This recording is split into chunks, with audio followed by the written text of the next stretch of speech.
Okay, అందరికీ నమస్కారం అండి. చెప్పండి. నా పేరు జగన్. నేను మోడల్ మేకర్ గా పనిచేస్తున్నాను. మాది శ్రీకాకుళం జిల్లా ఆమదలవలస మండలం నిమ్మతుర్లవాడ గ్రామం సార్.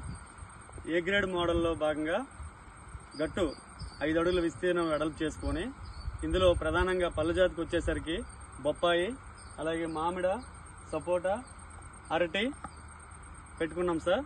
కూరగాయలు వచ్చేసరికి వంగ, మిరప, టమోటా రకాలు పెట్టడం జరిగింది. తీగజాతిగా బీర, కాకర పెట్టాం సార్. ఇంకా ఎర్ర పంటలకు వచ్చేసరికి మనకి బంతి అనేది పసుపు రంగు బంతి కూడా ఇందులో పెట్టడం జరిగింది. దీని ద్వారా ఈ పళ్ళ జాతిలో మేము వారానికి 1200 నుంచి 1500 రూపాయల ఆదాయాన్ని మేము తీస్తున్నాం సార్ లోకల్ మార్కెట్లోనే. అలాగే కాయగూరల నుంచి కూడా మేము మంచి ఆదాయాన్ని పొందుతున్నాం సార్. సో ఈ ఏ గ్రేడ్ 5 అడుగులు గట్టుపైన పలు పంటలు అంటే విధానంలో 365 రోజులు అంటే చేయగలమంటే ఏం చెప్తారు? ఎలా మీకు ఏం అర్థమైంది? 365 రోజులు గట్టుపైన పలు పంటలు, tree crops, vegetables and trap crops and leafy vegetables, అలాగే తీగజాతి కూడా మీరు వేశారు. సో దీన్ని ఏ విధంగా 365 రోజులు తీసుకొని వెళ్ళగలుగుతాం? ఓకే సార్, ఇప్పుడు 365 రోజులు ఏ గ్రేడ్ అనేది మనకు ప్రధానంగా చూసుకుంటే పళ్ళ జాతి అనేది ఇది కంటిన్యూషన్ ఉంటుంది సార్. ఇది ఇందులో మనం మంచి వెరైటీ చూస్ చేసుకోవాలి. సీజనల్ ఫ్రూట్స్ అనేది అది దాంట్లో 365 రోజులు కవర్ అవుతుంది సార్. ఇంకా వచ్చేసరికి ఆకుకూరలు అలాగే కాయగూరలు వచ్చేసరికి మనకి ఆల్టర్నేట్ గా ఏ సీజన్ లో ఏం అవసరమో దాన్ని కానీ మనం దానిపైన కరెక్ట్ గా ఫోకస్ చేసుకున్నట్లయితే మేము మంచి ఆదాయాన్ని ఇంకా పొందగలం సార్. అంటే ఒకేసారి అన్ని రకాల వెరైటీస్ పెట్టకుండా సీజన్ కి అనుగుణంగా ఇప్పుడు ఎక్కువ ఆకుకూరలు ప్రయారిటీ ఇస్తున్నారు సార్. ఈ 2 months కూడా ఆకుకూరలు లీఫ్ జాతిలో మనం పెట్టుకున్న తర్వాత నెక్స్ట్ నవంబర్, డిసెంబర్, జనవరిలో ఎక్కువగా కాయగూరలు ఎక్కువ డిమాండ్ కూడా ఉంటుంది. ఇందులో మంచి రకాల కాయగూరలు అన్నీ కాకుండా వంగ ఒకటి, తర్వాత టమాటాకి మంచి ప్రయారిటీ ఉంటుంది సార్. వీటిని కానీ మనం పెట్టినట్లయితే మంచి ఆదాయాన్ని అనుకున్న ఆదాయాన్ని మనం ఏ గ్రేడ్ ద్వారా పొందగలం సార్. అలాగే దీంట్లో ఆచరించే పద్ధతులు, ప్రకృతి సాగు పద్ధతులు అంటే ఏం చెప్తారు మీరు?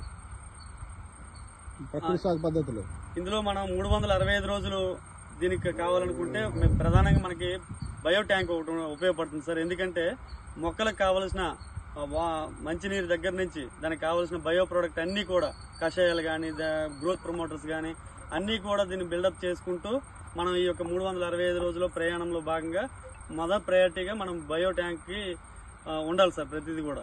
ఓకే, ఇప్పుడు దీంట్లో మీరు ప్రధాన పంట వరి, సో దీని తర్వాత నెక్స్ట్ పంట 365 రోజులకు వెళ్ళాలి ప్రధాన పంటలో కూడా, అంటే ఎలా తీసుకెళ్తారు? ఈ ఖరీఫ్ తర్వాత మేము ప్రధాన పంటలో రబీలో రాగి అనేది మేము చూస్ చేసుకుంటున్నాం సార్. ఎందుకంటే అది ఇప్పుడు ఉన్న డిమాండ్ కూడా రాగి పంట వేస్తూ దాంట్లో 365 రోజులు కూడా మా యొక్క పంటల జర్నీని మేము కంటిన్యూ చేస్తాం సార్. సో రాగిలో బహుళ పంటలు ఎట్లా వస్తాయి? ఆర్డిఎస్ కింద చూసుకుంటే మనకి దుంప జాతి ఒకటి 8 వరుసలు వేసి తర్వాత 2 వరుసలకి మళ్ళీ వేరే రకం పల్సెస్ గా చూస్ చేసుకుంటాం.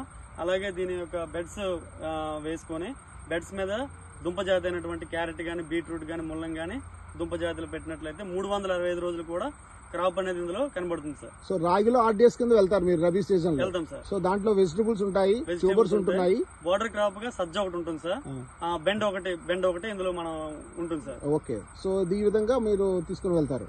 So RDS. అవును సార్. సో ఈ 3 ఆర్డిఎస్ అనంతరం ఏంటి ప్లాన్ ఉంది నెక్స్ట్?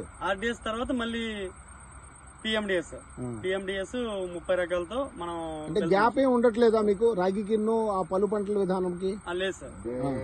సో కంటిన్యూటీ ఉంటుంది. ఉంటుంది. ఇది కూడా మనకి ఏ గ్రేడ్ కూడా కంటిన్యూ ఉంటుంది సార్. ఓకే, ధన్యవాదాలు మీకు. Okay sir.